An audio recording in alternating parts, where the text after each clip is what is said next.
Sa mga katulad ko, blessing ang tawag na to. Ngunit sa tawag din na to ay may nakaakibat na kalungkutan. Dahil hudyat ito na ilang araw na lang ay mapapalayo na naman ako sa aking pamilya. Hindi pa dito matatapos ang paggawa namin ng alaala. Dahil simula pa lang ito ng panibagong araw na kami ay magkakasama. Kami ang pamilyang mahilig bumiyahe. Minsan, wala din kaming plano kung saan kami pupunta. Hala na kung saan kami dalhin ng aming mga gulong at ng aming mga paa. Alam ko lang, masaya kami sa aming mga ginagawa. Basta ang mahalaga, ligtas kami saan man kami mapunta. Ito si Aya, ito si Iya, ito naman si Nanay, at ako, si Tatay. At ito, aking pamilya. Maaga pa lang, ginising ko na ang magkapatid.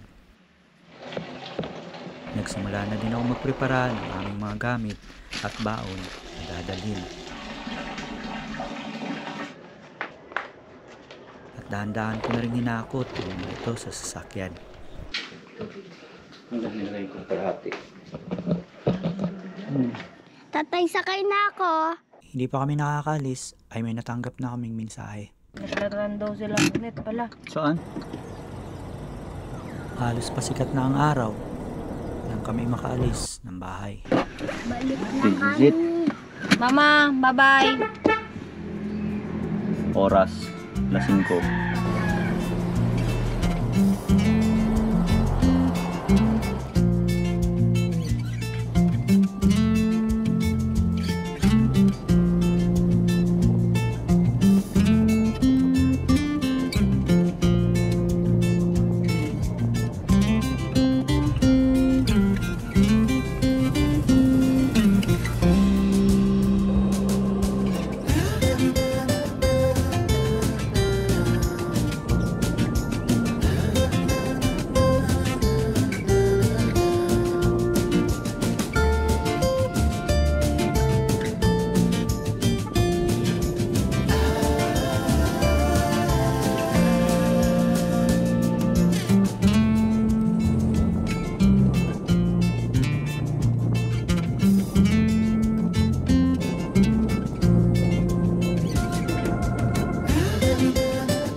Sila yung kasama natin na platan. Ay, tulungan muna natin.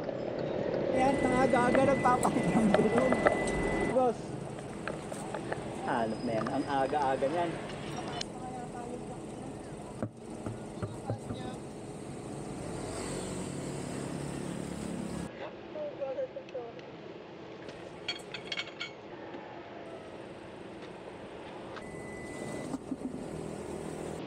Ayan, kinakabit na po namin ang po siyang galang-gulong. Kaya pag Ganyan talaga. Jollibee muna tayo. Walang discount ang buntis? Walang discount? ID. Buntis? Ay, yung PWD po lang. Ah. Salamat po. Yung fries. Fries? Nanay? Burger ko. Burger ko na. Burger kay nanay, ay ate. At mamaya na to kay tatay. Ano sa meat ba yan? May katang target? Oo, with rice. Katulad nung kinakain natin. Salamat po.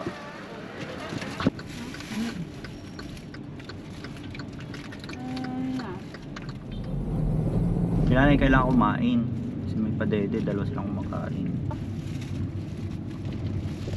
Excited na akong kumain si Hiraya tapos makikita niyo tayo nagkakain ng ganito. Pero siya hindi pwede. Ang bad mo kay Raya. Diba nga, Torture kaya yun. Diyan nag-aral bibi si nanay oh. hindi ako College. sinusundo ni tatay. Ah, dito ako nakatambay. Hinintay ko si nanay mo. Diyan.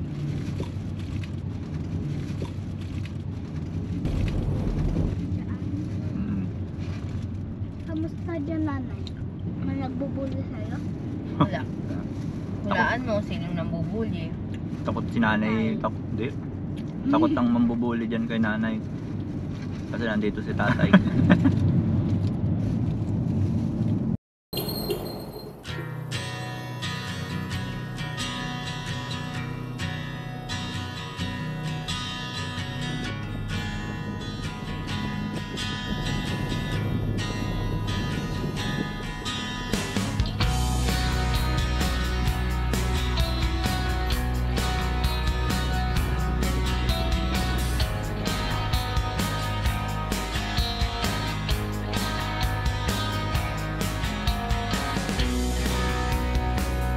Ano boss? Doon pala dapat tayo nagpasok na.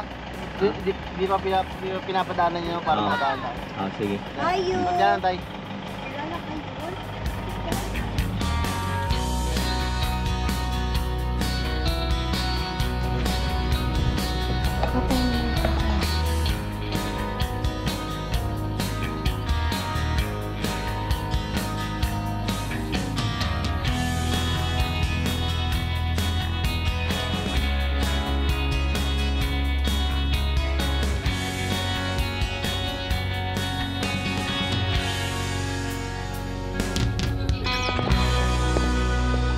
So yun yung sasakyan natin, yung bangka na yung sasakyan natin, tatawid tayo papunta doon. Project dyan at GPD po namin. Alam ko na puro Ay, nila. mga dala. We're going to ride a boat na. Sila. Tapos sila. Is it fun? Ayan na po. Ayan na mga... Grabe po. Grabe po. Baralis ka po. Paano? Uy, paano si Hiraya? Wait lang, antayin sa dagat. Para maalalayan siya. Ano, ako ang masambot kay Hiraya? Ano? Umit mahulog pa, hindi kasalanan pa natin. Manuwa na lang kayo. Ay, nandun pa maliit. Ay, ano po? Ay, sige, dandan. Sige, dandan lang. Oh, si Hiraya. Baka maano. Sige. Uy, si Hiraya, ano yun mo? Ay, basic yan. Diyos ko. Oh, yeah. Sige na, dyan na kayo ha. Ingat kayo. Ingat kayo. Alsa Oh, kami. salamat. Net. Iniwan ako. Ayan o. Yung mga hindi marunong lumangoy. Ang galing. Ang layo na pala natin dun. 5 minutes daw na biyahe!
Ganito ba kayo, natatay? Ha? Lagi natin babagyan ang bawat isa, ang bawat tugon ng pamilyang ito, na lagi nating pahalagahan.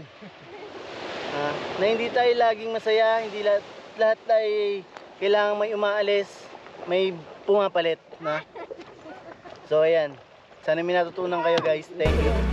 Sa totoo lang wala akong naiintindihan. Pero palagay ko ang gusto nilang sabihin, kahit saan man mapunta, ano man ang mangyari, kahit hindi man araw-araw masaya, hindi man palagi magkakasama, ang mahalaga ay magkaroon ng oras para pahalagahan ang isa't isa.